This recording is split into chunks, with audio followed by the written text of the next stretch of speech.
How many times in life do you get a chance to right a wrong that has happened to you? History repeats itself. We're back in the same situation. We're playing New England again. We were absolutely stripped of a trip to the Super Bowl last year because of ineptitude from Lee Evans and Billy Cundiff. We get a second chance. How many times in life do you get a chance to repeat history? And the Ravens need to take care of business tomorrow. I got a lot of opinions about what the game means. I got a ton of opinions about our great quarterback, number 5, Joe Flacco. So much to talk about today. So I brought in my two big guns when it comes to Ravens football. And that, of course, is Donald Saiontz and Dennis Koulatsos. Guys, welcome in this morning. Good morning, Bruce. Glad to be here, brother. All right. What do you think, Donald? I mean, you're a man of history. It's amazing how things set up again for us to be in New England to play for the right to go to the Super Bowl. And again, we're 9-point or 8-point underdogs. We give us a chance here in Baltimore. Around the country, we're virtually given no chance except for the Destiny rep. Well, if you take off the veil of being a Baltimore fan and you just look at it objectively, you'd say here's a team that lost 4 of its last 6 games, playing a team that's been beating everybody by 15 points to 30 points. Putting it together, they'll say it was a lucky game last week. There was some luck in that game. And they feel like the New England deserves to be the favorite. Now, 8 points is ridiculous, but the fans in the country have no idea that we thought a transformation in Baltimore, a miracle transformation. 4 weeks ago, we didn't have an offensive line. Now we have maybe one of the 3 or 4 best offensive lines in football. That's everything in football. The offensive line is everything. You can talk about Torrey Smith, you can talk about Joe Flacco, you can talk about Caldwell, but if they don't have blocking, it doesn't matter. Having blocking is the equalizer. You know, it's funny. If I listened to our show the last time before we played Denver, and Donald, you had just tossed the team under the bus. We were finished. You used the words free fall. All right. What changed? To me, the change of the offensive line changed everything.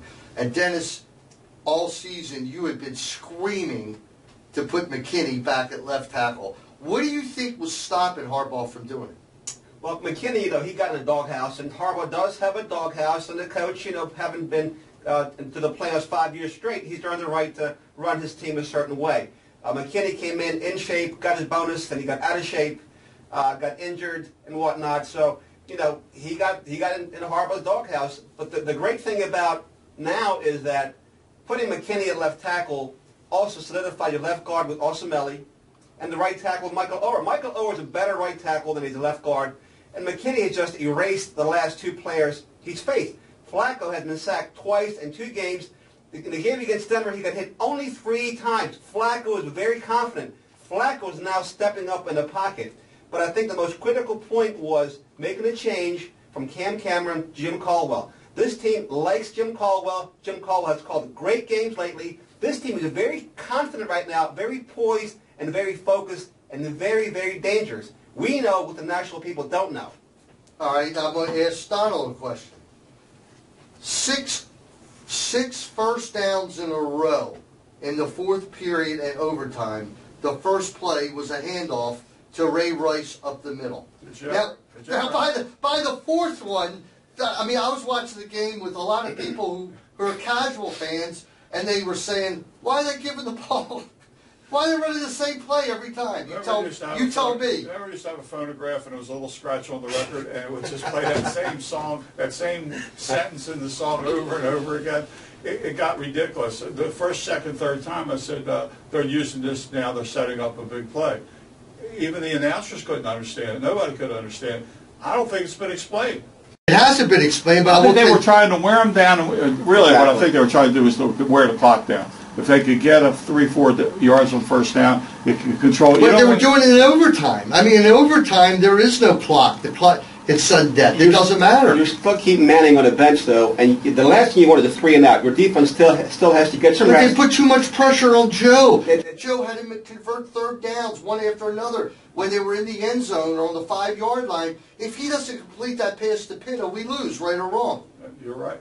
That was a defining play in that series, in that game. The pass to Pitta out of the end zone. That was immense. Listen, Mr. Koulatsos, my good friend, you have been critical of Joe Flacco. I have. Will you finally admit that we have an elite quarterback, 7-4 in the playoffs?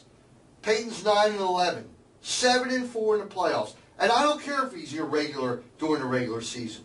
The playoffs are what counts. And his stats in the playoffs have been absolutely stunning. No one has ever disputed that he had a $1 million arm. He has the arm, as good as anybody in football always did. He's a puppet of Cam Cameron. Cam Cameron wanted to control his mind, wouldn't let him live at the line of scrimmage, wouldn't let him grow up, just wanted him to have him as this little toy that did whatever he told him. And he called inadequate play calling. He was very stubborn about everything he did, Cam Cameron. So might be a nice guy personally, but the guy's a control freak. He even controlled Harbaugh. Now, you're talking about earlier about McKinney. I found out for the first time recently reading an article, the reason McKinney didn't play is because the coach told him, you will not play until you play hard in practice. He said, I won't play hard in practice because I'll beat people up and I'm not going to beat up my teammates. That war of words went on for 12 weeks while the team went down the hill. That's not how you coach. I don't understand. Finally, I guess Ray Lewis got involved, told McKinney, I'll make it happen. You work, you play hard in practice. They put him in the lineup, and look what happens. Took Ray Lewis. That's another aspect of Ray Lewis that's not known where. Well, things have changed since the day Ray Lewis, came back on this team. And I read last week where they said he got beat pretty bad on a few passes. But what the heck, he had 16 tackles or something like that? What he lacks in pass coverage, he more than makes up by film study, setting the players in the right positions. Like having a coach on the field. You can't beat that. It's been just his return's been incredible. His scripture readings at the end of the game were getting national attention. So much so that people are asking, what does that mean? What does this mean? And he's quoting the Old Testament, which is unusual as well. Well, defense is all anticipation. The offense knows where the ball's going, what the play is. The defense has to figure out what play are they going to call, and where do I need to be to stop that play. That's where Ray Lewis excels. I thought that game turned last week. Of course, it was, any way you look at that game, it took a miracle play for us to win.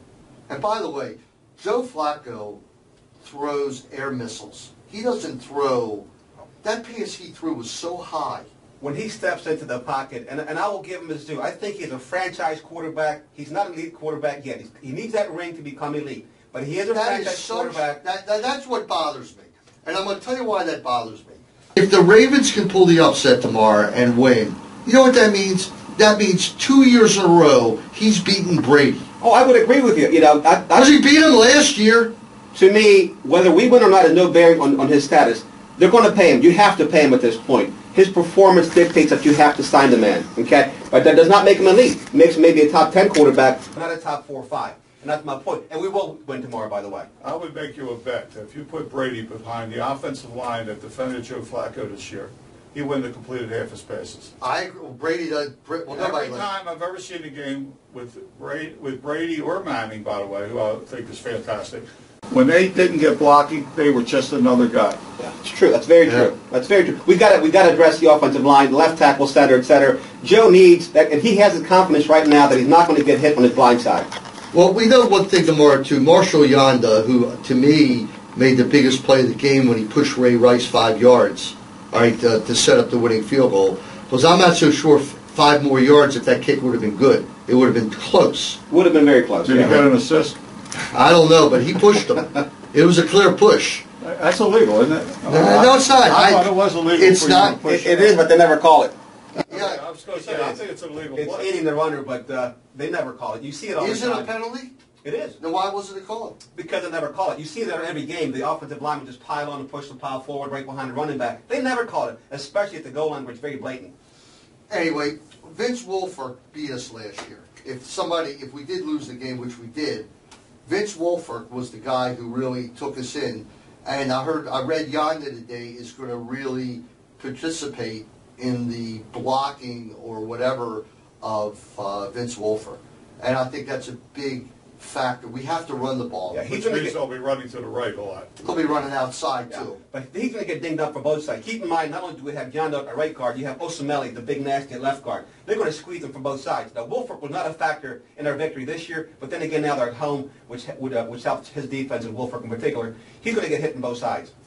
And of course, Brady, we've got to get to him. There's no doubt about it. You have to pressure Brady. You have to pressure Brady. You might as well just. He's going to score. He's going to beat you. It's going to be a machine going up and down the field. Bart Scott, did either of you see Inside the NFL? Did not. Bart Scott, they asked him his opinion on the game, and first of all, he hates the Patriots. I don't know that he loves the Ravens. Right. But he just despises the Patriots.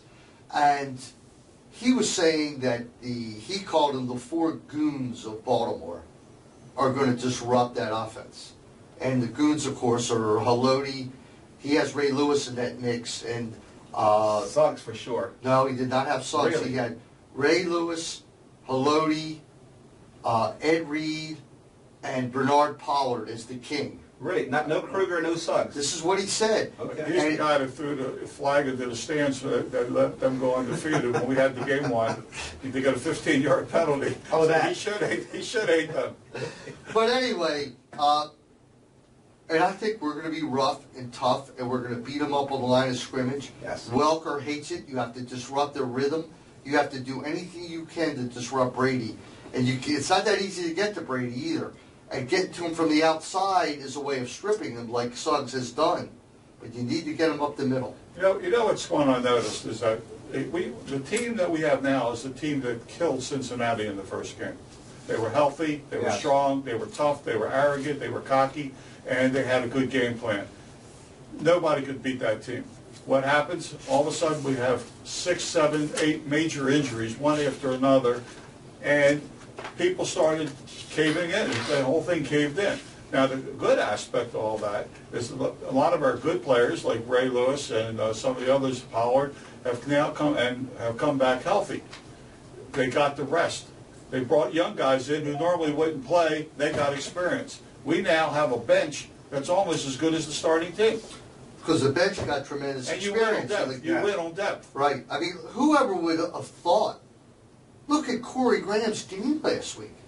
Tremendous player. Tremendous upgrade over Jimmy Smith. How about Williams? Right, but I'm saying that, and even a guy like Josh Bynes, who didn't play at all, but if something would happen and he has to come in, it's not like we're crippled now. Yeah. We have everybody on that team. Hidabo, number 32, I already present his name. And Shucky Brown. Right. In other words, these guys have all played. They've all adapted to the Ravens, and I hate to use the word, assassin mentality, cheap hit mentality.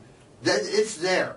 We hit hard. We have more helmet hits. We have more hands to the face. We have more penalties than anyone. It's AFC North football. It's Pittsburgh. It's Baltimore. It's Cincinnati. It's you know what? It is. When you go to Pittsburgh and win, you go anywhere and win. I honestly believe that. It tightens you up. The reason we're 8-point underdogs is the country only sees the collapse of the Ravens. They never analyzed what it was, and they don't see the resurrection of the Ravens. Yeah.